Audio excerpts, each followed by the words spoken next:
আবার হোয়াইট করতেছে এ তোমরা লাইট কি এ তোমরা লাইট তো ডাল কি মাথা আরে এই আমি পুরো বেরে যাই বাইরে বাইরে এটা পাগল করে লইবো আমারে যা করবা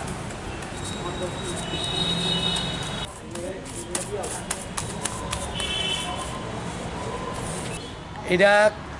দুর্গাবাড়ি এটা দুর্গার মণ্ডপটা গেরুয়া ছিল আমরা এখন এটার হোয়াইট করতেছি কে গেরুয়া কে করেছিল এগুলা আমি কইতে পারি না আজকে আমরা লাগছি দুর্গাবাড়িতে এটা মণ্ডপটা গেরুয়া কালার ছিল এখন আমরা গেরুয়া কালারটা পাল্টাইয়া এটা হোয়াইট কালার করতেছি এটা পরশুদিন অবধি সাদা ছিল এখন কে করছে আমি কইতে পারি না কোন পার্টি করছে আজকে আমরা সাদা রং মারতেছি এটারে গেরুয়া কালারটা ডাইকা হোয়াইট কইরা দিতেছি আপনাদের সাদা করার লিগে কে কইছে আমরা কন্ট্রাক্টর আমরা হেড মিস্ত্রি আছে হেড মিস্ত্রি আমরা লাগাই দিয়ে গেছে রং দিয়ে গেছে সাদা কালার এইটারে